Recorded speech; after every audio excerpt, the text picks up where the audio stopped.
Azad Samaj party के प्रमुख और नगीना से लोकसभा सांसद चंद्रशेखर आजाद इस वक्त हमारे साथ मौजूद है बातचीत के लिए। सर, नीट के मुद्दे को लेकर जिस तरह से संसद में हंगामा देखने को मिला, विपक्षी पार्टियों की तरफ से सरकार को घेरने का काम किया जा रहा है। आप लोकसभा सांसद हैं, नगीना से चुनकर आए हैं, किस तरह से इस पूरे मसले को आप देख रहे हैं?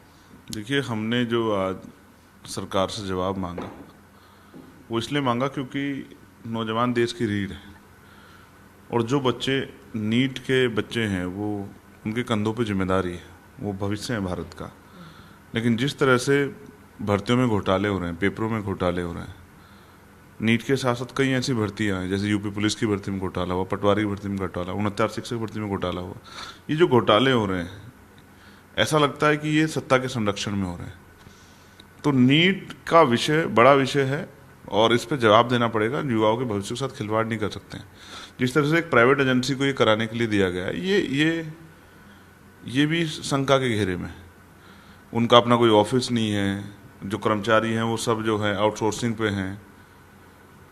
ओखला में उन्होंने एक जमीन जो है एक ऑफिस किराए पे लिया हुआ है। ऐसे में वो सब काम जो है प्राइवेट एजेंसी द्वारा करवा रहे हैं। तो पेपर लीक और कुछ भी बहुत सा संभावना है।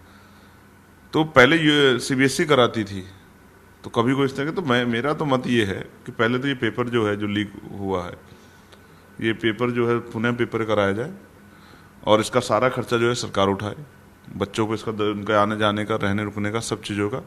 दूसरा, इस तरह की प्राइवेट एजेंसी से, किसी भी एजेंसी से जो है पेपर जो कराने, ये बंद किए जाएँ। इसको जो है सरकार सिस्टम में लाया जाए, क्योंकि सरकार सिस्टम की जवाबदेही। अगर ये एजेंसी भाग जाएगी तो कल क्या होगा? पहली छमाही में 915 करोड़ रुपए का बिजनेस कर लिया उसने, इस पे जो है जो भी भर्ती है उसमें। तो इसलिए हम बच्चों के साथ खड़े हैं और दोबारा किसी राष्ट्रव्यापी समस्या आई है, ये महामारी जैसी है जो पेपर लीक है, ये भविष्य में ना हो बच्चों के साथ। इसलिए इस पे बहुत स्ट्रॉन्ग कदम उठाने चाहिए।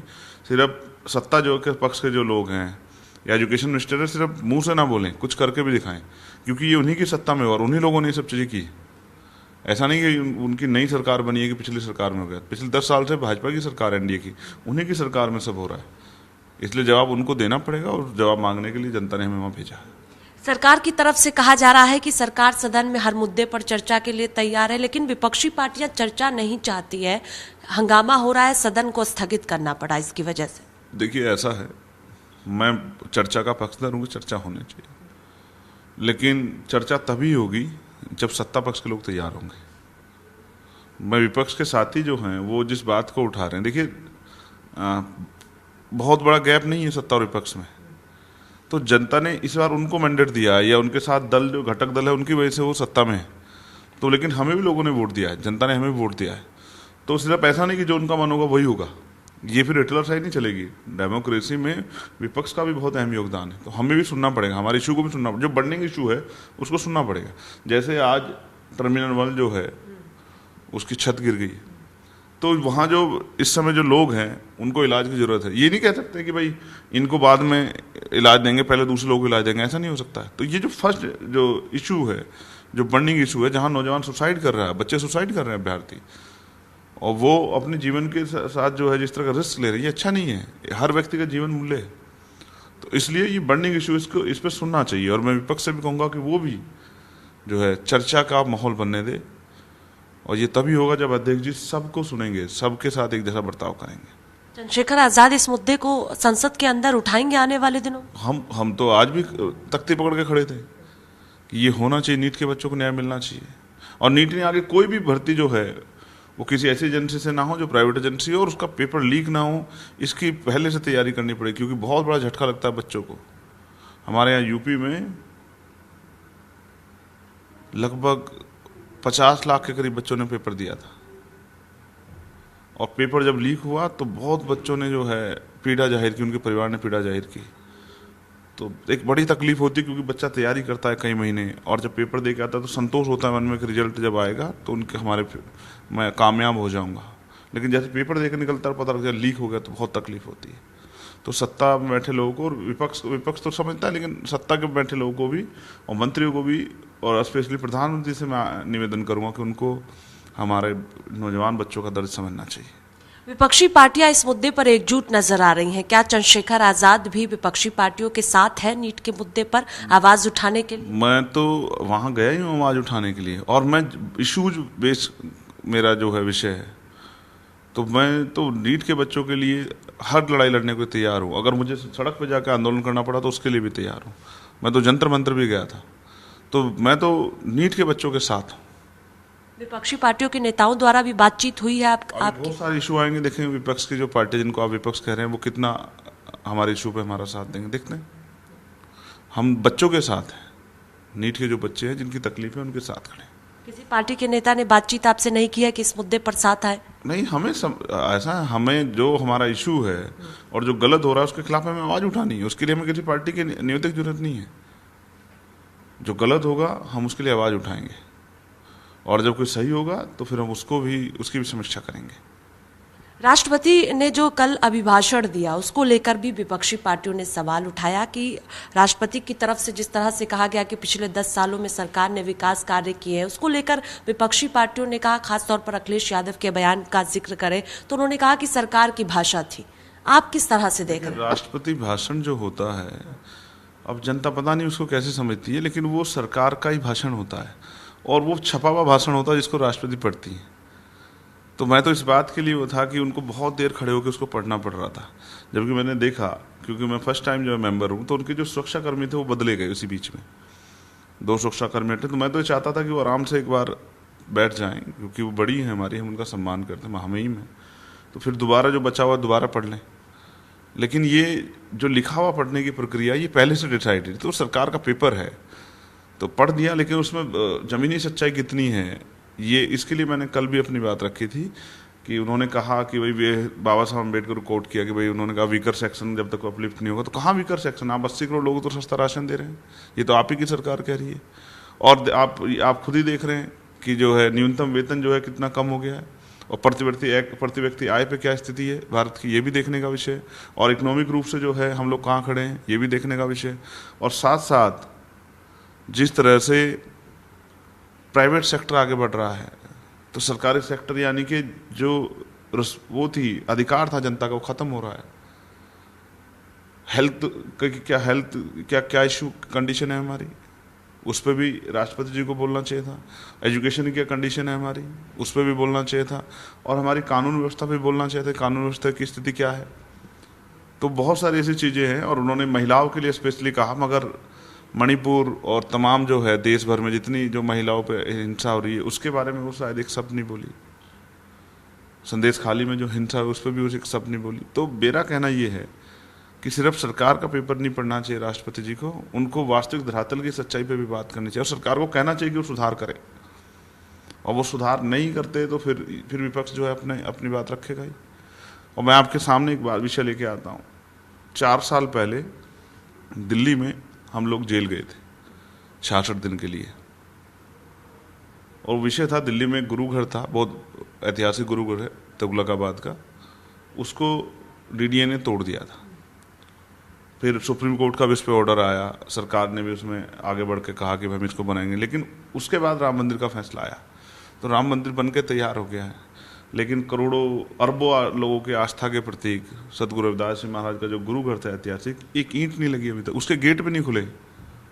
तो सरकार जिस तरह से दूसरों की आस्थाओं का सम्मान नहीं कर रही है, तो मैं प्रधानमंत्री से निवेदन करता हूं कि उन्होंने भी वादा किया था, अभी वो पंजाब के इलेक्शन में जाकर कहे कि भाई हम तुगलकाबाद के मंदिर को ऐतिहासिक निर्माण कराएंगे। तो मैं पूछना चाहता हूँ कि निर्माण कब शुरू होगा। वो मुझसे हजारों लोग पूछते हैं कि वो निर्माण कब शुरू होगा, तो प्रधानमंत्री को जवाब देना चाहिए कि जाति और जनगणना वो कब करा रहे हैं, वो मंडल कमीशन की सिफारिश से लागू कराने के लिए उनका क्या जो है, वो उन्होंने अपने पहले टर्म में कहा था मंडल कमीशन की सभी सिफारिश लागू कराएं। आज वो उस पर कहाँ खड़े हैं, उनको बताना पड़ेगा। पुरानी पेंशन पे उनका क्या मत है, रिजर्वेशन इन प्रमोशन पे SC/ST के लिए उनका क्या मत है, और ये बहुत सारे सवाल हैं जो आशा, आंगनबाड़ी और भोजन माता वर्कर हैं उनके मानदेय के लिए सवाल हैं, और अपने क्षेत्रों से जुड़े सवाल हैं, सड़क के, बिजली पानी के, रोजगार के, उन सब के लिए हम लोग सवाल पूछने के लिए पार्लियामेंट में हैं। और मैंने बहुत सारे जो है नोटिस और बहुत सारे अमेंडमेंट जो है दिए हैं, और उम्मीद है कि हमें कुछ पटल पे बोलने का मौका मिलेगा तो हम अपने क्षेत्र में क्या स्थिति है बताएंगे। मेरा सवाल यही था, क्योंकि नगीना की जनता ने आपको चुना है, नगीना में हम लोग की बातचीत भी हुई थी, जिस तरह से आपको प्यार दिया गया, समर्थन दिया गया, नगीना की जनता इंतजार कर रही है कि चंद्रशेखर आजाद किन मुद्दों को उठाते हैं। क्या क्या मुद्दे हैं जो नगीना से जुड़े हुए हैं, उत्तर प्रदेश से जुड़े हुए, जिनको आप सदन में उठाने जा रहे हैं? देखिए, नगीना जो है, नगीना में रोजगार की सबसे बड़ी समस्या है और रोजगार के लिए उनको प्लान करना पड़ता है, तो वहाँ इंडस्ट्रियल एरिया लगना चाहिए, ये बहुत ज़रूरी है। वहाँ एक भी हायर सेंटर नहीं है, ना स्टेट का ना सेंटर का, तो वहाँ एक एम्स जैसा हॉस्पिटल बनना चाहिए। वहाँ रामगंगा है, रामगंगा पे जो है एक बहुत अच्छा पर्यटन स्थल बन सकता है, जिससे रोजगार भी पैदा होगा और वहाँ का विकास भी होगा। बहुत सारी सड़कें का बुरे हाल हैं और पावर प्लांट नहीं है हमारे यहाँ पे, बिजली की बड़ी समस्या है। मैं तो खुद रहा तो कई कई घंटे बिजली नहीं आती थी, तो पावर प्लांट वहाँ बढ़ने चाहिए। वहाँ जो है लकड़ी का जो है नक्काशी का नगीना में उद्योग का बहुत बड़ा काम है, तो उस पर भी हम प्रयास कर रहे हैं, हमने अमेंडमेंट में दिया है कि इस पर भी जो है सरकार अगर अच्छे से काम करे तो यहाँ बहुत सारा जो है ये रोजगार विकसित हो सकता है और बहुत लोगों को जो है दुनिया में इसकी पहचान भी है और ये और आगे बढ़ सकती है। उसके साथ साथ महिलाओं के लिए कुटीर उद्योग लगे, ये बहुत इम्पोर्टेंट है, क्योंकि महिलाओं को खेत में काम करना पड़ता है, भट्टों में काम करना पड़ता है, कोल्हू में काम करना पड़ता है और अपमान भी होता है और पैसे भी पूरे नहीं मिलते, तो उनको कुटीर उद्योग के जरिए घर तक रोजगार पहुंचाना चाहिए। जिम्मेदारी है सरकार की, क्योंकि सरकार टैक्स लेती है। फिर जो है ये इम्पोर्टेंट इशू कि बच्चियों की सुरक्षा व्यवस्था अच्छी होनी चाहिए। एक भी जो है महिला विद्यालय नहीं है हमारे यहाँ, स्पोर्ट कॉलेज नहीं है, केंद्रीय विद्यालय नहीं है, तो मैंने सब चीज़ों को जो है सूचीबद्ध करके दिया है और मैं जितने संबंधित मंत्रालय सब जगह जो है लेटर लिखूंगा अब और उनसे प्रयास करूंगा जाके खुद मिलके कि हमारे क्षेत्र में विकास की गति जो है वो रफ्तार पकड़े और क्षेत्र जो है उसमें जो बुनियादी सुविधाएं हैं वो लोगों तक पहुंचे। अभी जो है उम्मीद है कि 1 तारीख को जब सत्र चलेगा तो हम सब लोगों को अपनी बात रखने का मौका जो है अध्यक्ष जी द्वारा दिया जाएगा। एक सवाल चंद्रशेखर जी सेंगोल से जुड़ा हुआ है। समाजवादी पार्टी के सांसद मोहनलालगंज से हैं आर.के. चौधरी, उनकी तरफ से पत्र लिखा गया स्पीकर को और कहा गया कि सेंगोल को हटाया जाए। आप इस मांग को किस तरह से देख रहे हैं? देखिए, मैं कहूँगा कि पूरा विपक्ष को मिलकर आवाज उठानी चाहिए, किसी एक मेंबर ऑफ पार्लियामेंट के भरोसे न छोड़ के सब लोगों को पत्र लिखना चाहिए। अगर किसी बात पे आपत्ति है तो अब विपक्ष जो है ना अलग अलग विषयों पे बंटा ना दिखाई दे तो बहुत अच्छा होगा। जब आपने वोट जनता से जाके मांगे इकट्ठे होके, तो जो विषय आप समझते गंभीर है ये होना चाहिए, तो उसमें सब लोग, नेता विपक्ष से लेकर सब लोग एक आवाज होकर बोले तो बहुत अच्छा रहेगा। और अगर ऐसा नहीं करते हैं तो लगता है कि वो सिर्फ जो है किसी विशेष उद्देश्य के लिए किया जा रहा है। मांग की गई है कि संविधान की कॉपी वहां पर रखी जाए सेंगोल को हटाकर। आपको लगता है सही मांग है? ये लगता है चंद्रशेखर आजाद? मेरी मांग तो यह कि देश संविधान से ही चले, देश में जो संवैधानिक शक्तियां हैं उनका दुरुपयोग ना हो और संवैधानिक जो ताकत है उसके जरिए जनता के हितों का काम हो। मुझे तो ये लगता है कि जिस दिन संविधान पूर्ण रूप से लागू होगा उसी दिन देश में जो है गरीब, कमजोर, किसान, मजदूर तमाम लोगों को सम्मान का जीवन मिलेगा और उनके जीवन में बदलाव होगा। और मैं तो मानवता को मानने वाला व्यक्ति हूँ। आज ही के दिन मुझे 1 साल पहले गोली लगी थी, यही समय है जब मेरी हत्या करने का प्रयास किया था, लेकिन हमारे संतों, गुरुओं, महान पुरुषों के आशीर्वाद से मैं जिंदा हूँ, मेरी माँ बहनों के आशीर्वाद से, मेरे भीम आर्मी आज़ाद समाज पार्टी के साथियों के प्यार से। लेकिन मैं तो क्योंकि मानवता को मानता हूँ तो मैं किसी की ज़िंदगी को कम नहीं आंकता। मेरी ज़िंदगी जरूरी है तो सभी की ज़िंदगी जरूरी है। तो जितने जो हैं जुल्म जाति भीड़ द्वारा की जा रही है, जिसको मॉब लिंचिंग कहते हैं, चाहे वो दलितों की हो, मुसलमानों की, आदिवासियों की, या किसी की भी हो, या भीड़ द्वारा महिलाओं का जो अपमान है, ये बंद होना चाहिए। और इसको ये बहुत स्ट्रॉन्ग विषय है और ये इस समय की बुनियादी जरूरत है, क्योंकि भीड़ द्वारा हिंसा जो है टारगेटेड हिंसा पड़ रही है सत्ता के संरक्षण में। तो मैं तो विपक्ष के साथियों से भी कहूँगा कि पार्लियामेंट में इसको, इस विषय को उनको जोर शोर से उठाना चाहिए और सरकार को कटघरे में भी खड़ा करना चाहिए और सरकार को भी जो है इस पर ठोस कदम उठाना चाहिए। एक सवाल अयोध्या से जुड़ा हुआ है। आप अयोध्या की तस्वीरें देख रहे होंगे इस वक्त। बारिश के वक्त किस तरह से गड्ढे हो गए हैं, सड़कें टूटी हुई हैं, वहां पर परेशानी हो रही है। आरोप लगाया जा रहा है कि जल्दबाजी में राम मंदिर बनकर तैयार हो गया, प्राण प्रतिष्ठा कराया गया क्योंकि चुनाव था। अयोध्या की जो स्थिति इस वक्त है, किस तरह से उसको आप चंद्रशेखर आजाद देख रहे हैं? वह अयोध्या की जनता ने अपना फैसला दे दिया और मैं देख रहा हूँ देश के में रहने वाले उन लोगों को जिनके पास खाने को रोटी, जब बारिश पड़ेगी और कई दिन रोजगार नहीं मिलेगा तो जो भूखे पेट सोएंगे, मैं उनके बारे में सोच रहा हूँ। उन महिलाओं के बारे में सोच रहा हूँ जो अपने बच्चों को 2 टाइम की रोटी व्यवस्था नहीं करा पाएंगी, जिनके कच्चे मकान हैं, वो जब चूने लग जाएंगे तो वो रात को सो नहीं पाएंगे, बैठ के समय निकालेंगे। मैं उन परिवारों के बारे में सोच रहा हूँ क्या होगा। देखिए, किसी भी धर्म के भगवान को इंसानों से अपनी सुरक्षा की जरूरत नहीं है, क्योंकि जब हम उनको ईश्वर मानते हैं तो ईश्वर तो बड़े होते हैं, ईश्वर से वो तो ताकतवर होते हैं, वो कमज़ोर नहीं होते। तो इसलिए मैं धर्म की राजनीति में कभी हिस्सा नहीं लेता हूँ। लेकिन जो मैंने आपसे कहा कि दिल्ली में अगर इतने बड़े पैमाने पानी भर जाता है और एयरपोर्ट का जो है टर्मिनल 1 का जो वो हिस्सा जो है, छत जो गिर जाती है, और ये मेट्रो के जो हैं वो चूने लग जाते हैं, छतें चूने लग जाती हैं और गाड़ी जाम से भर जाती हैं और समय और पैसा और ये सब चीज़ें खर्च होती है और डिस्टर्बेंस हो जाता है पूरा। और ये दिल्ली में जब ये हाल है तो आम गांव में क्या हाल होगा। तो सरकारों को बुनियादी चेहरा देखे कि योजना है नल जल योजना, उसके आप रिपोर्टिंग करने गई होंगी तो गांव में वो बीच में खोद के डाल दिया कि पानी की व्यवस्था होगी। 2 साल हो गए हैं। तो जनता की समस्या को भी नेताओं को और सरकारों को समस्या समझना चाहिए।